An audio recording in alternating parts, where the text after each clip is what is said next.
우리와 함께 하시고 우리를 사랑하시는 줄 믿습니다. 우리 옆 사람과 다시 한번 인사할까요? 하나님이 당신을 사랑하십니다. 아멘. 우리를 사랑하시는 하나님의 말씀, 로마서 1장 16절과 17절의 말씀을 함께 나누기 원합니다. 로마서 1장 16절에서 17절까지의 말씀입니다.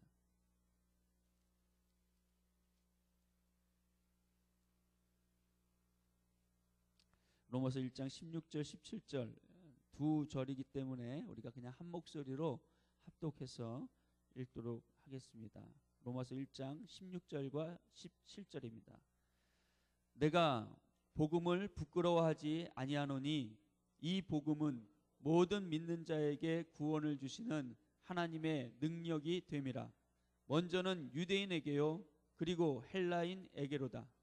복음에는 하나님의 의가 나타나서 믿음으로 믿음에 이르게 하나니 기록된 바 오직 의인은 믿음으로 말미암아 살리라 함과 같으니라. 아멘. 함께 읽은 본문을 통해서 오직 나의 의인은 이라는 제목으로 하나님의 말씀을 함께 나누기 원합니다.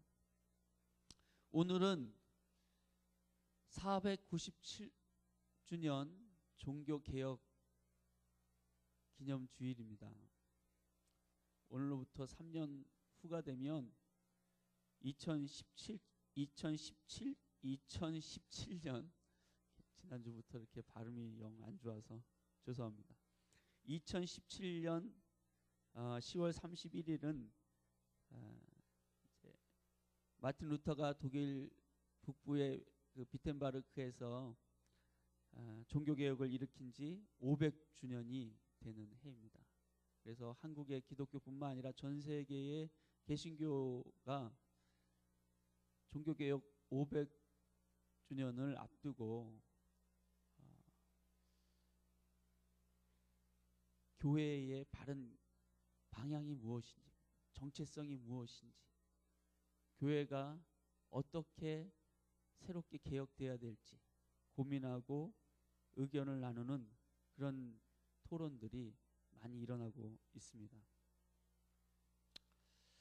종교개혁일은 1517년 10월 31일에 독일의 마틴 루터가 당시 교권의 타락과 부패 속에서 하나님의 말씀과는 전혀 상관없이 전통과 관습으로 일관된 중세 교회를 향한 하나님의 말씀으로 돌아가자, 성경으로 돌아가자는 교회 개혁 운동을 일으킨 그날이 1517년 10월 31일이었습니다. 그리고 그날을 종교개혁 기념일이라고 이야기하고 그 일이 있는 10월 마지막 주를 종교개혁 기념주일로 지키고 있습니다.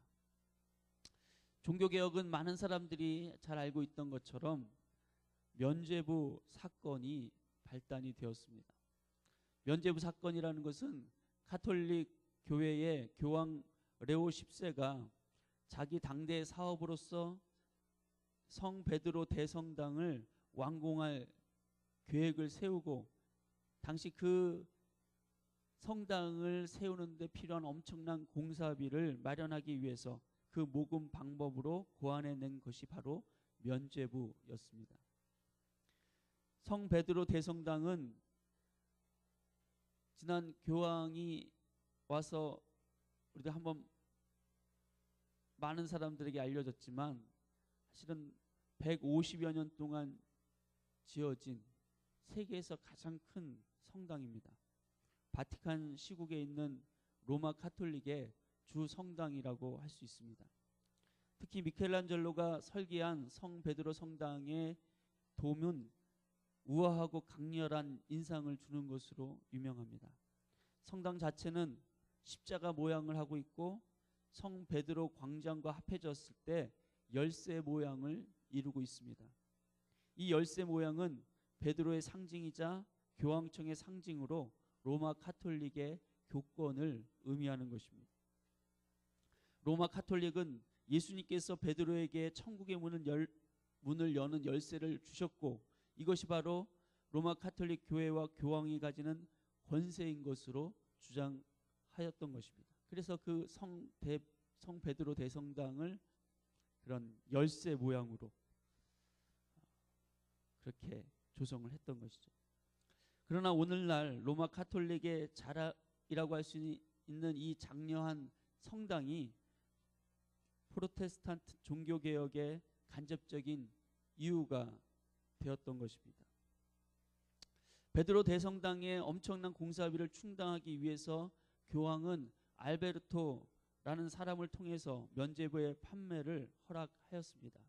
이 알베르트는 독일의 2개의 교구를 가지고 있던 대주교였는데 마인츠 교구까지 욕심내서 그것을 얻게 됨으로써 필요한 많은 재정이 생기게 되었습니다. 그것을 충당하기 위해서 이제 로마 교황과 짜고서 교황은 그 수익금의 반을 로마 베드로 대성당을 짓는데 쓰고 알베르트는 자기가 갖기로 한 것입니다. 알베르트 대주교는 유명한 웅변가인 도미니크 수도회 출신의 테체를 고용하였습니다. 그는 상품을 팔기 위해서는 온갖 사기와 속임수를 마다하지 않는 그런 장사꾼과 같은 사람이었습니다.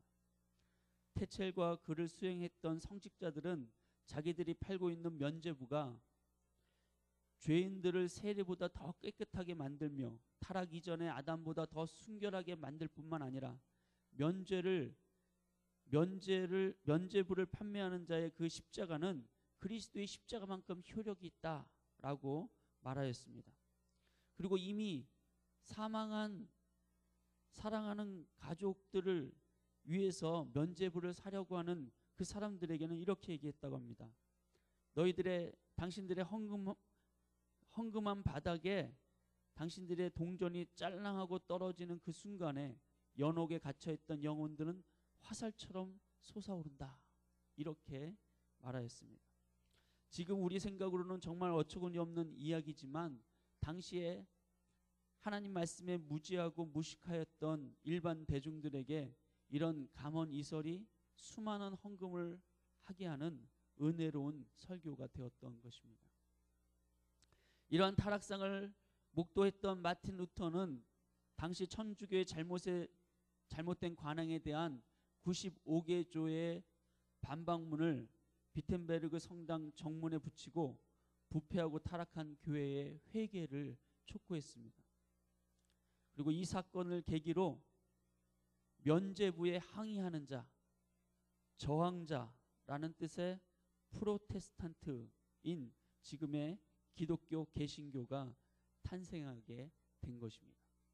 개신교도들을 프로테스탄트라고 부르는데 그것은 면죄부에 항의하는 자, 저항자 이런 뜻인 것입니다.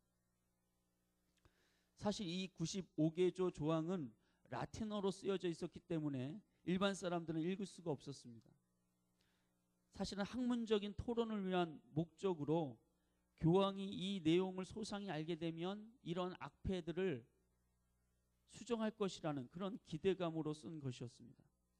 그러나 루터는 면죄부의 옳고 그름을 넘어서서 그 배후에 숨어있는 착취의 문제를 지적하고 있었던 것입니다.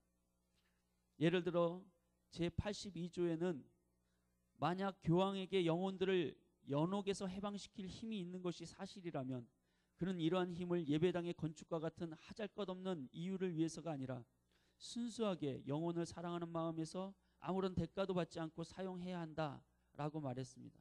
또한 교황은 이 면죄부 판매자들로부터 마지막 한 푼까지 착취받고 있는 가난한 자들에게 오히려 구제금을 베풀어야 한다고 말했습니다.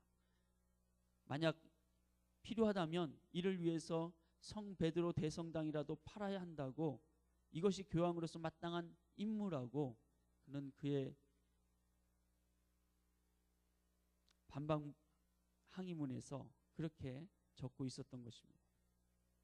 이것은 당시 외부 세력에 의한 독일인들의 착취를 혐오하고 있던 당시 지식인들에게 큰 공감을 불러일으키게 되었습니다. 그리고 인쇄업자들은 곧 95개 조항의 항의문을 라틴어 원문에 독일어 번역을 곁들여서 독일 전역에 배포하게 되었습니다. 루터는 다시 그의 신조문들을 보다 자세하게 설명한 책자를 출판해서 그의 진정한 의도가 무엇인가를 상세하게 설명하게 되었고, 이는 독일 전역의 종교개혁의 불길로 번지게 되었습니다. 루터가 이 신조문들을 11월 1일 만성절 전날 발표하였는데, 바로 이 때문에 1517년 10월 31일이 프로테스탄트 종교개혁이 시작된 날로 기념하게 된 것입니다. 엄청난 파장들이 일어나자 교황 레오 10세는 1520년 7월 15일 루터에게 파문장을 발송하게 됩니다. 60일간의 여유를 줄 테니 그 주장을 철회하라. 그렇지 않으면 너는 교회에서 파문당할 것이다. 협박을 한 것입니다. 그러나 루터는 그 협박에 굴복하지 않고 오히려 12월 10일에 자신의 제자들과 함께 공개적으로 교황이 보낸 그 파문장과 교회의 법전을 불사르게 됩니다. 그리고 루터는 그의 영주이며 선제 후 프레드리의 보호를 받게 되고, 그 당시 신성 로마 제국은 황제였던 막스밀리안에 의해서 다스려지고 있었는데, 이제 그가 죽으면 7개의 선거를 할 수 있는 선거권이 있는 7명의 제후들이 있었습니다. 그것을 선거후라고 선제후라고 선제후라고 말하는데, 그것을 그 중에 한 사람인 프레드리가 있었던 것입니다. 어쨌든 이 프레드리 선제후는 루터를 옳게 받고 그를 보호하기 원했던 것입니다. 그러나 황제는 막스밀리안의 뒤를 이어서 찰스 5세가 황제가 되었고, 1521년 보름스에 국회를 소집하면서 제일 먼저 루터의 문제를 해결하려고 루터를 불러들였습니다. 루터에게 자신의 책과 주장을 철회하면 살려주겠다고 했습니다. 그러나 루터는 하루에 생각할 시간적인 여유를 달라고 얘기하고는 그 다음날 황제와 의회 앞에서 유명한 이런 말을 남기게 됩니다. 나의 양심은 하나님의 말씀에 의해 사로잡힌 바 되었습니다. 나는 철회할 수도 없으며 철회하지도 않겠습니다. 왜냐하면 자기의 양심에 불복하는 것은 옳은 것도 안전한 것도 아니기 때문입니다. 하나님, 나는 하나님 앞에 서 있습니다. 나를 도우소서. 아멘. 거대한 세력인 교황과 황제, 로마 제국 황제의 권력 앞에서도 굽히지 않게 하였던 그 루터의 양심을 사로잡고 있었던 하나님의 말씀, 그것은 무엇이었을까요? 루터는 1483년 독일의 아이슬레벤에서 태어났습니다. 그의 아버지는 원래 빈농 출신으로 광부로 일했다가 나중에는 광산의 소유주가 된 자수성가형 사람이었습니다. 그래서 루터의 소년 시절은 행복하지 못했습니다. 그의 부모들은 아주 엄격했고, 특히 아버지는 루터가 장성한 후까지도 혹심한 매질로 처벌을 했었습니다. 이는 나중에 루터가 하나님을 이해하는 중요한 역할을 하게 되었습니다. 루터는 1505년 22살의 나이로 어거스틴파의 수도원에 들어갔습니다. 원래 아버지는 법률가가 되기를 원했지만 루터는 친구와 함께 들판에 있다가 친구는 벼락을 맞아 죽게 되고, 루터는 번개와 폭풍우 속에서 죽음과 지옥의 공포에 사로잡히게 되었습니다. 그리고 자신의 구원에 대한 문제를 심각하게 생각하게 된 것입니다. 구원과 저주의 주제는 루터가 살고 있었던 주위의 일상생활과 상황 속에 깊이 젖어 있던 이야기였습니다. 당시 많은 신자들은 이 현세에서의 생활은 단지 내세를 위한 준비와 시험에 지나지 않는다고 생각하였던 것입니다. 따라서 내세를 위한 준비를 제쳐두고 이승에서 지금 현세에서 법률가가 되어 명예와 부를 추구하는 것은 어리석게 생각될 수도 있었던 것입니다. 루터는 당시 교회의 성실한 아들로서 교회가 제시하였던 구원의 방법들을 최대한 활용할 것을 목적으로 수도원에 들어간 것이었습니다. 교회가 제시한 가장 확실한 방법은 물론 이 세상에서 자기 자신을 부정하는 삶을 사는 수도사가 되는 것이었습니다.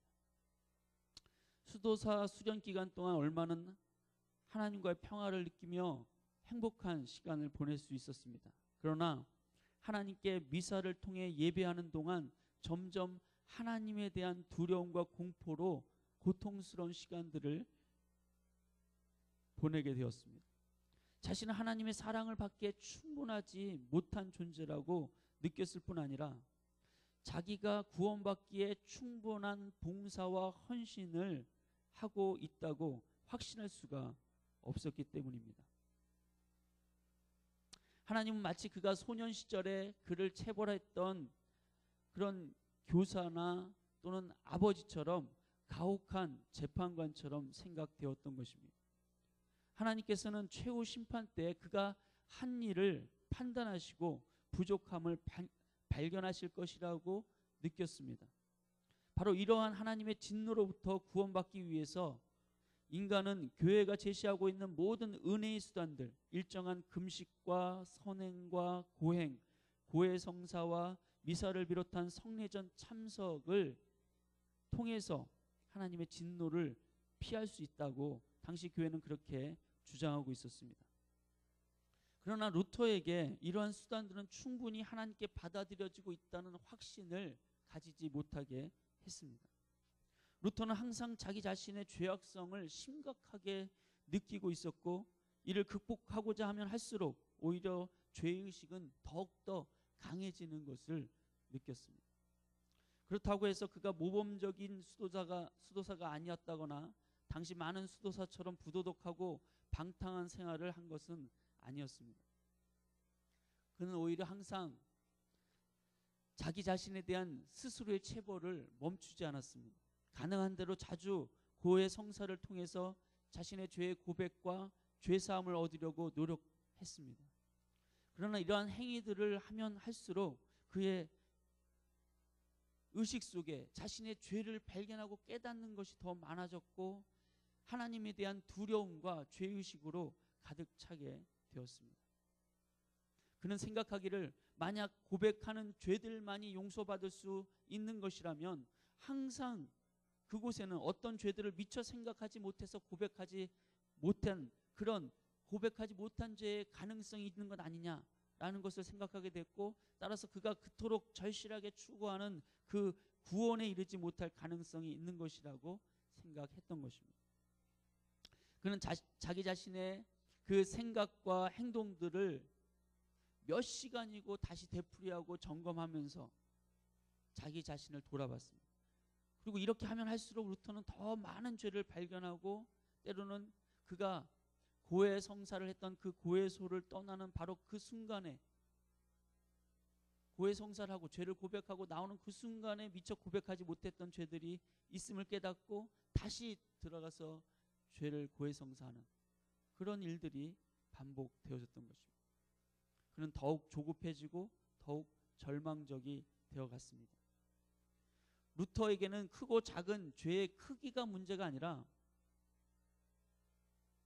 과연 하나라도 빼놓은 것 없이 모두 하나님 앞에 고백했느냐 그것이 중요했고 그것을 중점에 두고 고해 성사를 하였습니다.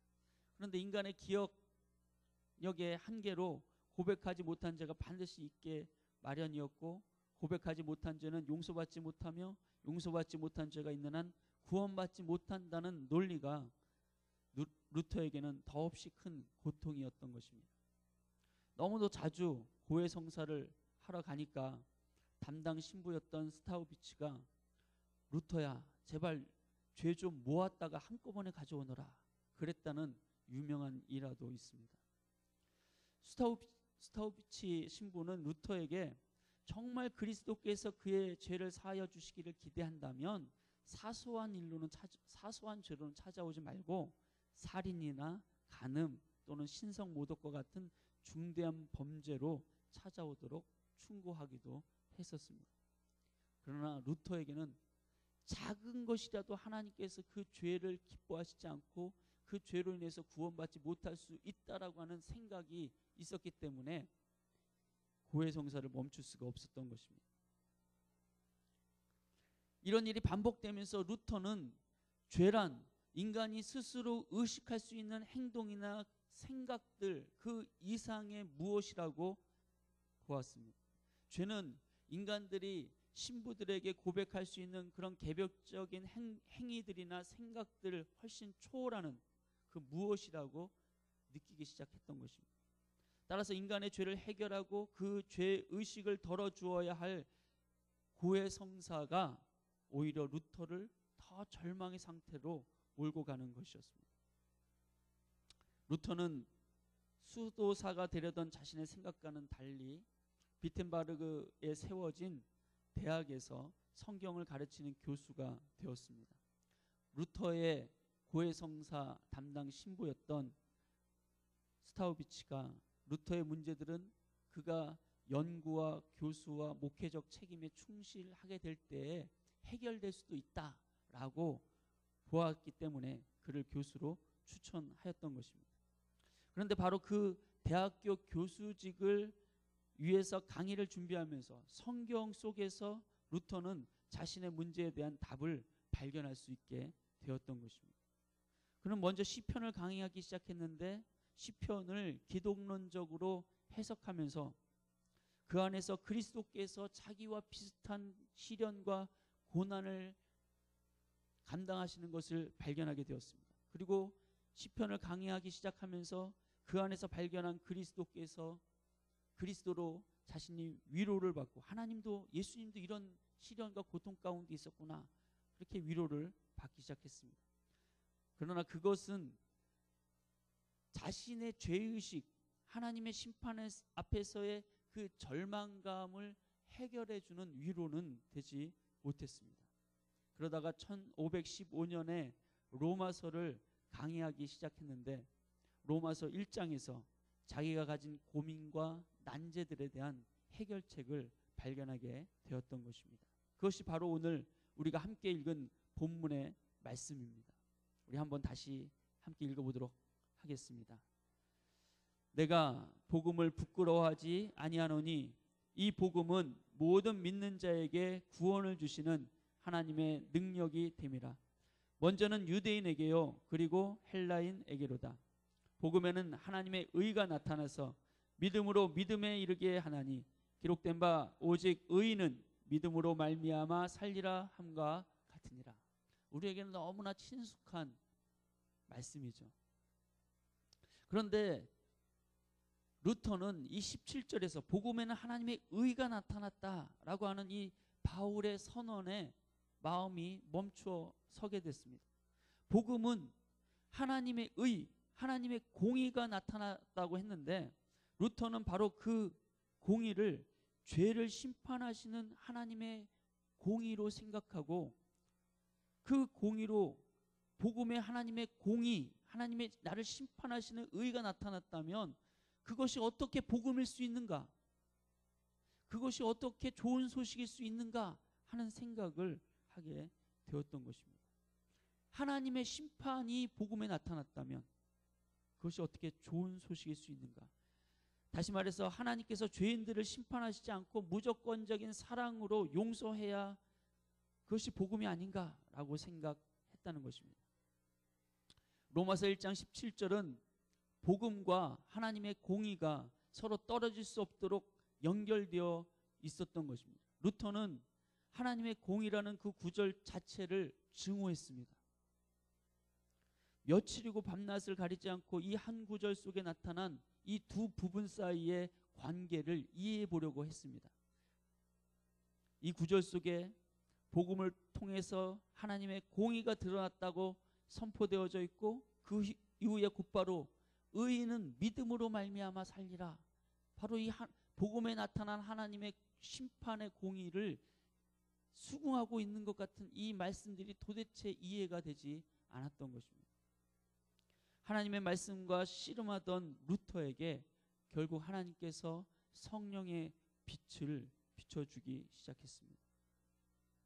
루터는 당시에 많은 사람들이 오해했던 것처럼 복음에 나타난 하나님의 의가 신자들에 대한 하나님의 심판, 처벌을 가리키는 것이 아니라는 사실을 결론을 가지게 되었습니다. 당시 교회와 성직자들은 우리가 하나님의 진노를 피하기 위해 하나님이 요구하시는 의를 가질 수 있도록 교회에서 얘기하는 그 은혜의 수단들, 그것들을 행해야 한다고 믿었고 그렇게 전했었습니다. 그러나 복음에는 하나님의 의가 나타났는데 그것은 믿음으로 사는 자에게 주어지는 하나님의 의라고 하는 사실을 루터는 깨닫게 된 것입니다.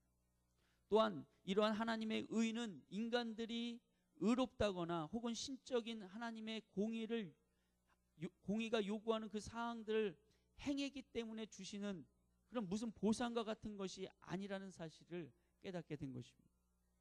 오히려 믿음과 그 믿음으로 말미암아 의롭다 하시는 칭의가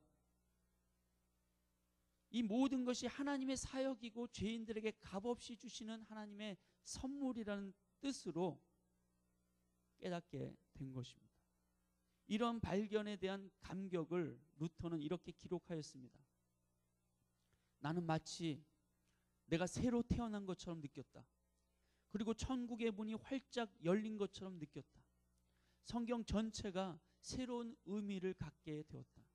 하나님의 공의라는 구절이 내 가슴속을 미움 대신 말로 형언할 수 없는 위대한 사랑의 달콤함으로 가득 채우는 것이었다. 그는 이렇게 새롭게 말씀으로 태어나게 되었습니다. 그의 눈에서 성경을 보는 새로운 눈이 열리기 시작했습니다. 그리고 그는 자신과 세상의 영혼들에 대한 구원의 새로운 이해를 가지게 되었던 것입니다. 그리고 당시 로마 카톨릭의 교황과 주교들이 또 종교적인 장사꾼들의 거짓말이 얼마나 비성경적인 것인지를 이해하기 시작했습니다. 열린 눈으로 성경을 보기 시작하면서 그는 성경 속에서 무수한 의가 하나님이 주신 선물이라고 하는 사실에 대한 깨달음을 발견하게 됩니다. 고린도전서 1장 30절에 너희는 하나님으로부터 나서 그리스도 예수 안에 있고 예수는 하나님으로부터 나와서 우리에게 지혜와 의로움과 거룩함과 구원함이 되셨습니다. 또한 빌립보서 3장 9절은 그 안에서 그리스도 안에서 우리가 발견되려 함이니 내가 가진 의는 율법에서 난 것이 아니요 오직 그리스도를 믿음으로 말미암은 것이니 곧 믿음으로 하나님께로부터 난 의라 라고 하는 말씀을 깨닫기 시작한 것입니다. 내가 가진 의는 하나님으로부터 믿음으로 말미암아 하나님께서 준 의구나. 나로부터 생겨난 의가 아니라 하나님께로부터 십자가를 통해서 내게 선물로 주신 의라는 사실을 깨닫게 된 것입니다. 갈라디아서 2장 16절에서 21절에 사도 바울이 이렇게 얘기하는 것을 우리는 잘 알고 있습니다. 사람이 의롭게 되는 것은 율법의 행위로 말미암음이 아니요 오직 예수 그리스도를 믿음으로 말미암는 줄 알므로 우리도 그리스도 예수를 믿나니 이는 우리가 율법의 행위로서가 아니고 그리스도를 믿음으로써 의롭다함을 얻으려 함이라. 율법의 행위로서는 의롭다함을 얻을 육체가 없느니라. 만일 우리가 그리스도 안에서 의롭게 되려 하다가 죄인으로 드러나면 그리스도께서 죄를 짓게 하는 자냐? 결코 그럴 수 없느니라. 만일 내가 헐었던 것을 다시 세우면 내가 나를 범법한 자로 만드는 것이라. 내가 율법으로 말미암아 율법에 대하여 죽었나니 이는 하나님에 대하여 살려 함이라. 내가 그리스도와 함께 십자가에 못 박혔나니 그런즉 이제는 내가 사는 것이 아니요 오직 내 안에 그리스도께서 사시는 것이라. 이제 내가 육체 가운데 사는 것은 나를 사랑하사 나를 위하여 자기 자신을 버리신 하나님의 아들을 믿는 믿음 안에서 사는 것이라. 내가 하나님의 은혜를 패하지 아니하노니 만일 의롭게 되는 것이 율법으로 말미암았으면 그리스도께서 헛되이 죽으셨느니라. 갈라디아서에서 사도 바울이 분명하게 천명하고 있는 것과 같이 복음에 나타난 하나님의 의는 믿는 자에게 값없이 주시는 하나님의 의였던 것입니다. 그런데도 불구하고 당시 중세 가톨릭과 그 당시의 성직자들은 이 하나님의 값없이 주시는 의를 인정하지 않고 하나님의 의를 은혜의 수단들을 행함으로써 그 의를 얻으려고 그렇게 했던 것입니다. 루터가 보기에 그와 같은 것은 갈라디아서에서 이야기하고 있는 다른 복음이었고 그것을 주장하는 자가 교황일지라도 루터와 그의 깨달음을 이해한 종교 개혁자들에게는 교황이 적 그리스도였던 것입니다. 16세기에 일어난 이 종교 개혁은 교회 개혁이라고 말할 수가 있을 정도로 종교 개혁자들의 관심의 주된 초점은 교회였습니다. 교회의 변질의 시작은 섬김과 봉사의 직분이 종교적인 권위주의로 계급화되면서 변질되기 시작했기 때문입니다. 그래서 종교 개혁자들의 주된 관심은 교황이 하나님의 권위를 대신할 수 없고 사람이 영광받아야 할 대상일 수 없다는 것을 말하고자 하는 것이었습니다. 구원은 하나님으로부터 주어지는 은총의 선물이 아니라 인간 행위로 얻어지는 공로의 결과라고 주장하는 이 가톨릭의 변질된 구원과는 기독교의 근본적인 가르침을 왜곡하고 있는 것이라는 것을 발견하였던 것입니다. 구원은 하나님의 아들 예수 그리스도를 믿는 믿음으로 말미암는다는 사실을 재확인한 것이 종교개혁, 즉 교회 개혁 운동이 가져온 신학적인 성취라고 할 수가 있습니다. 루터의 종교개혁은 거룩한 것과 세속적인 것의 이원론적인 그 구분이나 또한 성직만이 하나님의 영광을 이루는 길이라는 그 잘못된 가치를 바로잡아 주게 되었습니다. 아울러 교리의 전통과 신조의 권위만을 주장했던 교권주의에서 벗어나서 교회와 그리스도인들이 세상을 향하여 복음의 문을 열어가야 한다는 선교적인 사명의 길을 발견하게 한 것이기도 합니다. 당시 교회는 하나님을 교회 안에만 가두어 두고 독점하면서 세상의 빛과 소금의 공동체로서의 역할과 사명을 포기하고 있었기 때문입니다. 교회가 지역사회의 구제와 선교의 사명을 포기한다면 교회 본연의 사명과 목적을 상실한다는 사실을 당시는 잊어버리고 있었던 것입니다. 루터의 종교개혁은 한 사람이 하나님의 말씀에 사로잡히게 되었을 때 일어난 세상의 변화를 보여주고 있습니다. 물론 종교개혁은 루터 한 사람의 힘으로만 이루어진 것은 아닙니다.